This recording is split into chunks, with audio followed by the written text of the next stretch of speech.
हाँ, तो बच्चे ऐसे बैठते बिल्कुल कैसे कैसे बैठते यार, मतलब देखा भी नहीं जाता मेरे से,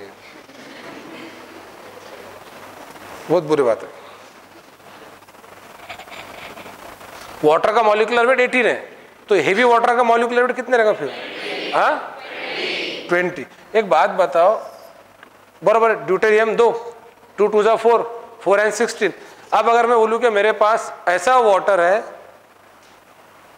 जिसमें 50% हेवी वाटर है, तो इसका मतलब ये होता है कि वो 50% नॉर्मल वाटर रहेगा, 50% हेवी वाटर रहेगा। मतलब अगर 1 मोल लूँ मैं ऐसे वाटर का, 1 मोल लूँ तो उसमें आधा मोल वाटर रहेगा और आधा मोल हेवी वाटर रहेगा, तो उसका 1 मोल में दोनों कितने रहेंगे? आधे आधे। तो इसका 1 मोल कितना हो रहा? 18 ग्राम। तो इसका आधा कितना होगा? 9 ग्राम। इसका आधा कितना होगा? 10। तो ये दोनों मिला के जो बनेगा 19 ग्राम क्या बन जाएगा? Molecular weight of that water which contain 50% heavy water. तो क्वेश्चन पता क्या आया था? The molecular weight of water containing 50% heavy water. तो इसका मतलब ये था कि आपको ऐसा वाटर का मॉलिक्यूलर वेट बताना है जिसमें 50% हेवी वाटर है। तो 50% हेवी वाटर बोला गया। अब मैं अगर बोलूँ ये ग्लास है, इसमें आधा 50% पानी भरे हुआ है, मतलब 50%। अगर ये नॉर्मल लाइफ में पूछे बोले 50% पानी 50% खाली है, पर ये क्वेश्चन में ये नहीं बोला कि 50% भरा एंड 50%। यहाँ पे डायरेक्टली क्या बोला कि वाटर में 50% हेवी वाटर है। तो हेवी वाटर ये स्पेशल वाटर हो गया, और अपना जो वाटर है वो रेगुलर वाटर है। 50% हेवी वाटर है मतलब 50% रेगुलर वाटर है। तो दोनों मिला के जब 1 मोल बनेगा तो उसमें आधा मोल इसका रहेगा, आधा मोल उसका रहेगा। उसका मतलब हेवी वाटर, तो उसका आधा मोल कितना रहेगा? तो उसका 1 मोल कितना होता? 20। तो आधा कितना होगा? 10। और इसका 1 कितना होता? 18। तो आधा कितना होगा? 9। तो ये आधा आधा मिला के क्या होगा? 9 and 10, 19। तो 19 ग्राम इज द आंसर। अब सपोज दैट, अब अगर मैं इसी क्वेश्चन में एक और क्वेश्चन पूछूं, the molecular weight of water containing 25% heavy water. अब और 25% हेवी वाटर है, मतलब 75% ये रहेगा, मतलब 25% कितना होगा उसका? तो 20 का 25% कितना होगा? 5। अरे 25 मतलब 1/4, तो 5। और इसका 75%। अब 18 का 75% कितना होता है? तो अब 18 के 4 इक्वल पार्ट करो, 4.5, 4.5, 4.5, 4.5, और 3 पार्ट को मिक्स कर लो तो 75% रहेगा।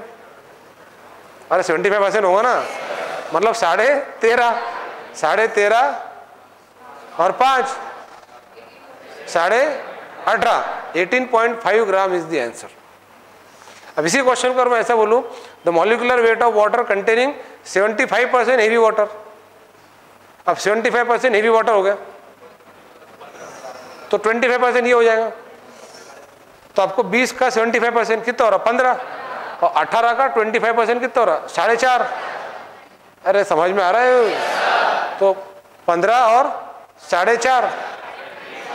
अब अगर मैं ऐसा बोलूँ कि ऐसा वाटर जो 100% हेवी वाटर है, तो 100% हेवी वाटर है मतलब 20, और 100% इधर का वाटर है तो 18।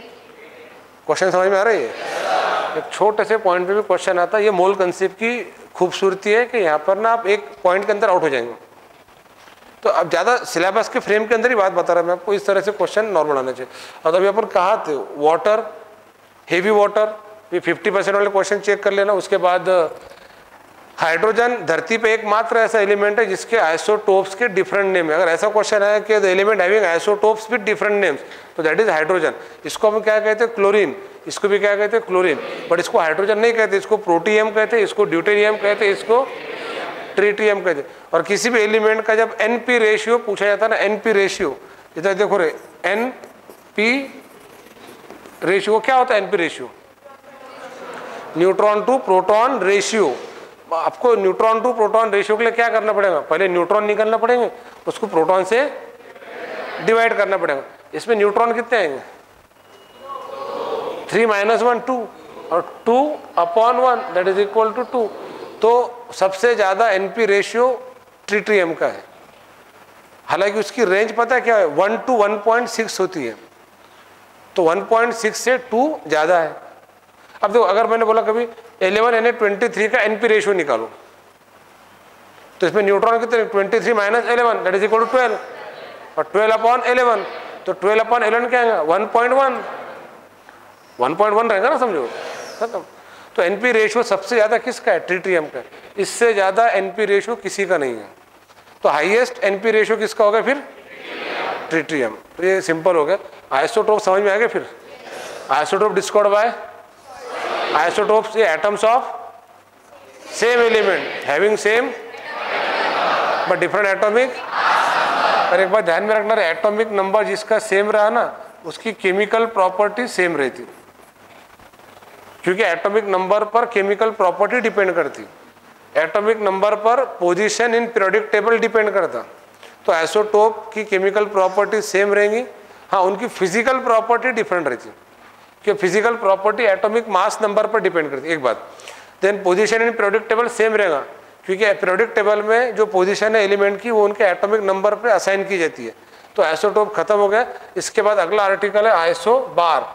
आइसोबार यानी कि इसको डिस्कवर किया था स्टीवर्ट ने, साइंटिस्ट ने भी ध्यान में रहा तो चलेगा, रहे तो ठीक बात है। देन यहाँ इधर argon, potassium, calcium, atoms of same element है कि डिफरेंट एलिमेंट है, having different atomic number but same atomic mass number. Isotope के उल्टा, आइसोटोप में क्या सेम रहता। और एक बात, आइसोटोप मतलब टोपिया डिफरेंट। अब टोपी कहाँ पहनते हैं अपन, सर पे। सर मतलब ऊपर, पैर में तो नहीं पहनते ना अपन। तो सर मतलब ऊपर, ऊपर मतलब, अरे ऊपर मतलब एटॉमिक मास नंबर। तो आइसोटोप किसे कहेंगे, जिसके टोपिया मतलब जिसका एटॉमिक मास नंबर डिफरेंट, मतलब फिर क्या सेम रहेगा उनका, एटॉमिक सेम तो लगेगा कुछ ना कुछ, तो atomic number same, atomic mass number different. Isotope atomic mass number same, atomic number different, isobar. Isotope, isobar. Isobar के केमिकल प्रॉपर्टी सेम रह सकते क्या, नहीं रह सकते। आर्गन की केमिकल प्रॉपर्टी अलग है, वो इनर्ट गैस है। पोटेशियम अल्कली मेटल है, कैल्शियम अल्कलाइन अर्थ मेटल है, सबके केमिकल प्रॉपर्टी क्या रहेंगे, अलग अलग रहेंगे। तो आइसोबार के केमिकल प्रॉपर्टी क्या रहेंगे, डिफरेंट रहेंगे। तो आइसोटोप और आइसोबार समझ में आ गए। इसके बाद कुछ नए टर्म्स देख लो रे, आइसोटोन। इधर इधर इधर बोर्ड पे आइसोटोन। आइसोटोन का एग्जांपल लेंगे 7n15, इधर 7n15, 8O16। हालांकि आइसोटोन के नाम में समझ में आता, टोन, एन, न्यूट्रॉन, नहीं बैल एक नंबर मतलब क्या है। तो आइसोटोन मतलब क्या सेम रहेगा, having same number of neutron. देखो अपनी बैच शुरू होने को आज का 5वां दिन है, मैं बीच में बाहर गया था तो मेरे पास एक न्यूज़ आई कि बोले अकोला की 3 बड़ी क्लासेस है, उन्होंने अपना टाइम चेंज कर दिया, मतलब इसलिए कुछ बच्चे नहीं आ पाए। तो मैं 3 तारीख के बाद में जब मेरे 2 और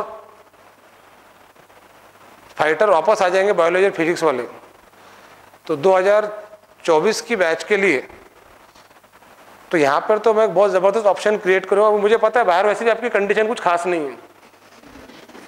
ये अलग बात है कि आप मानने को तैयार नहीं, दिल है कि मानते नहीं।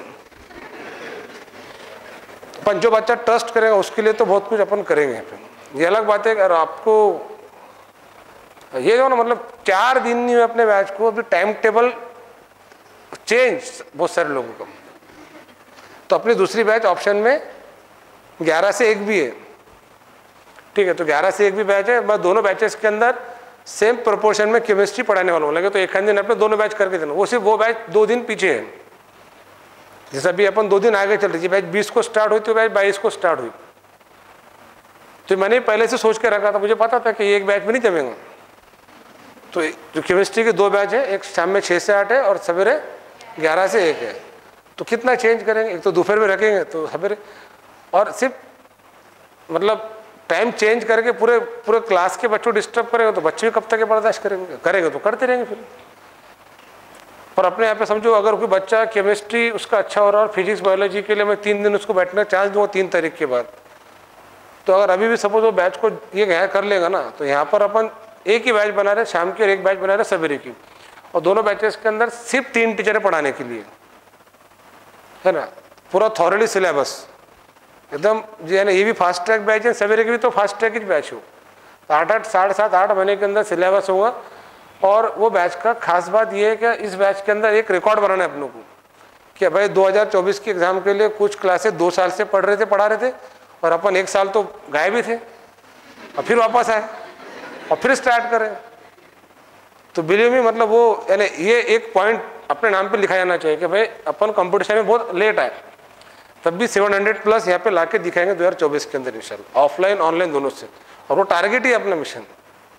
फिर भले मैं रिटायरमेंट ले लूँगा आगे जाके, है ना, क्योंकि देखते फिर आगे जाके क्या होता तो, पर अभी तो नहीं, क्योंकि अभी हमको अपनी क्लास को खुद को साबित करना है। मैं ये चीज़ आपको समझाना चाह रहा हूँ। बहुत डिफिकल्ट होता है बुरे वक्त में लड़ना, पर सबसे ज़्यादा मजा भी उसी में आता है, क्योंकि अच्छे वक्त को कोई भी जी लेता।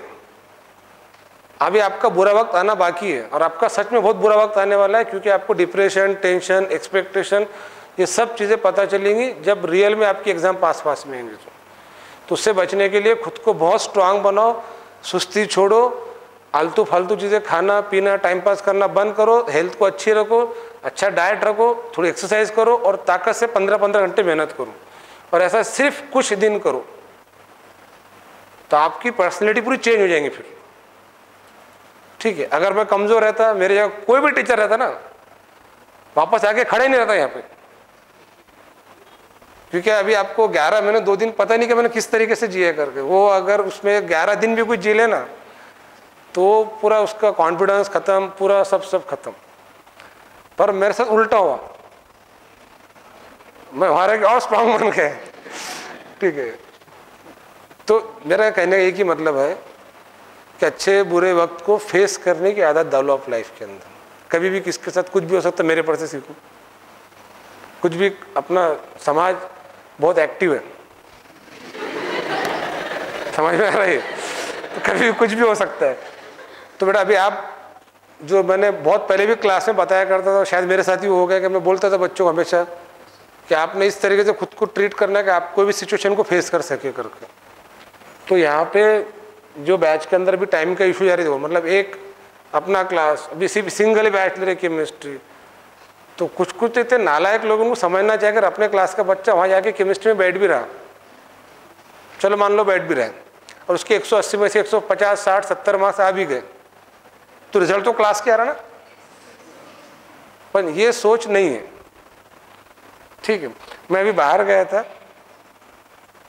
तो अभी जो अपने यहाँ के एक असिस्टेंट मैडम थे वो आए, वो एक जगह काम करते, क्योंकि अभी अपने यहाँ पे क्लास बंद हो गई थी, तो एक जगह काम कर रहे, तो उन्होंने एक एक्सपीरियंस बताया अभी, और वो एक अच्छे अकोला की क्लास है, उस क्लास के मालक के पिताजी का एक्सपीरियंस बताया कि जैसे सर अपने क्लास की ऐड है संडे मंडे के दिन पेपर में, तो वो उनके पिताजी टेंशन में आ गए बोले, और पेपर ला के हमारे सामने पट के, ये देखो इनका फिर शुरू हो गया बोले क्लास, बोले जबकि अपन सच में अभी कोई कंपटीशन में नहीं है किसके, अभी ये बहुत जख्मी कंडीशन में अपना क्लास, अभी सिर्फ स्टूडेंट्स और पेरेंट्स का भरोसा और सपोर्ट चाहिए, वो भी मैं मांग नहीं रहा आपको, आपको लगता है कि नहीं अब मुझे सिर्फ ये चाहिए कि आप पढ़े करके अच्छे मार्क्स लो।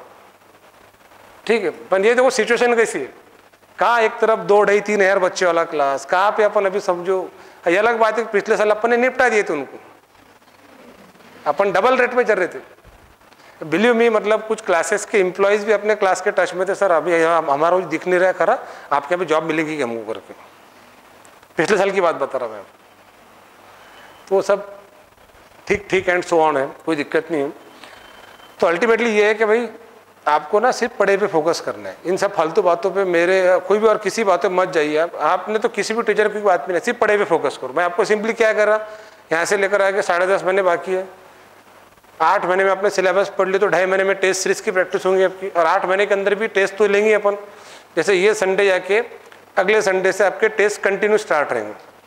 वैसे मैं कल के संडे भी आपकी टेस्ट डालने वाला था, पर नहीं डाल रहा अभी, अगले संडे से रहेंगे, क्योंकि अपन MCQs लेंगे पहले क्लास के अंदर सॉल्व करके।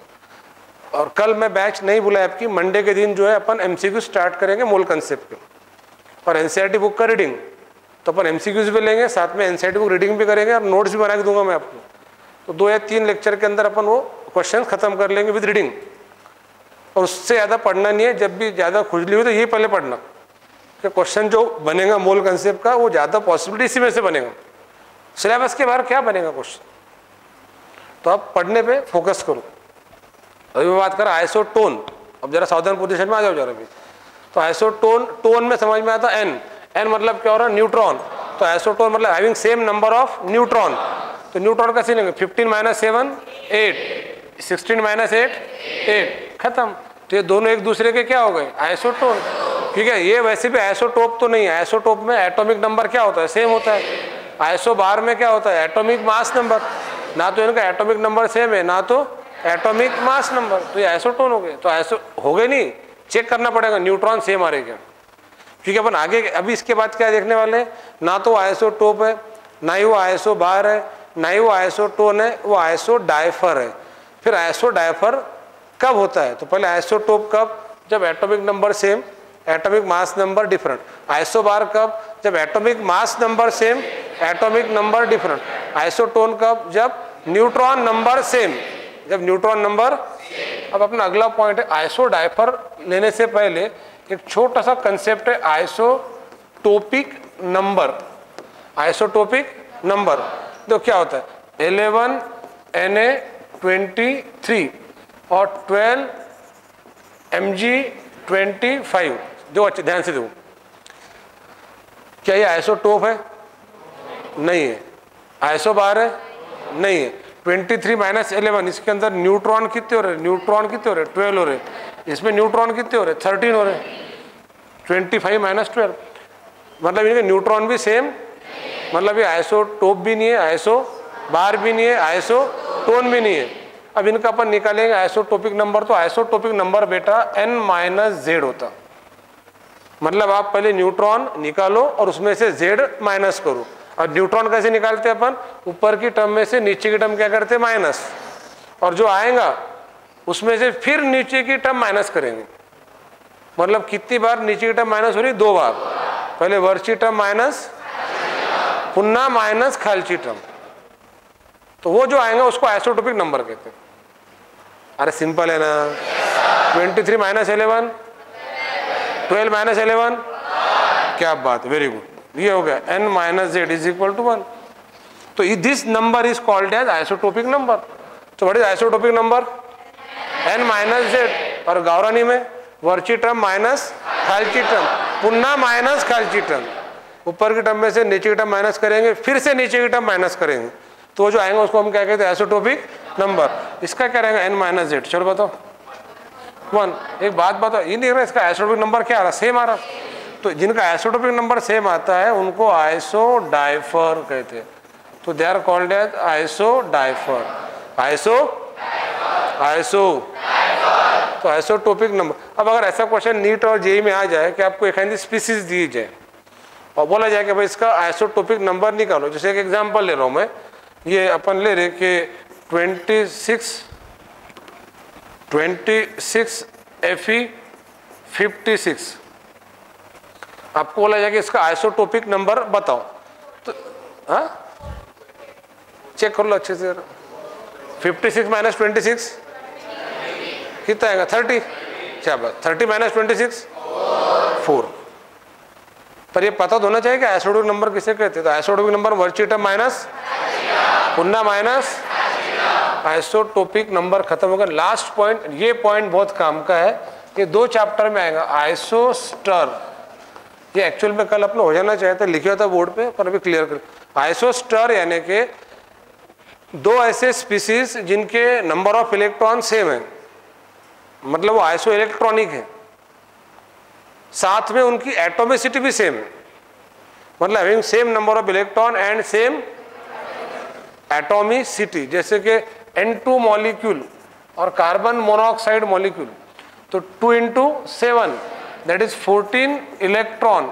इलेक्ट्रॉन पता है ना कैसे निकालते, इलेक्ट्रॉन निकालने के लिए अपन एटॉमिक नंबर से मल्टीप्लाई करते। 1 × 6 6, 1 × 8 6 + 8 14, 14 इलेक्ट्रॉन, 14 इलेक्ट्रॉन और 14 इलेक्ट्रॉन, इलेक्ट्रॉन क्या हो गए, सेम हो गए। इसकी एटॉमिसिटी कितनी होगी, 2, इसकी एटॉमिसिटी कितनी होगी, 2, तो इलेक्ट्रॉन भी सेम हो गए और एटॉमिसिटी भी सेम हो। तो जिसके नंबर ऑफ इलेक्ट्रॉन और एटॉमिसिटी सेम हो उसको हम क्या कहते हैं, आइसोस्टर। बहुत बेस्ट एग्जांपल है N2 और कार्बन मोनोऑक्साइड के बीच का रिश्ता क्या कहलाता है, आइसोस्टर। तो isotope, isobar, isotone, isotopic number, isodiapher, isostere. तो आइसोस्टर कब रहेगा, when the space is having same number of electron and same atomicity. Example nitrogen gas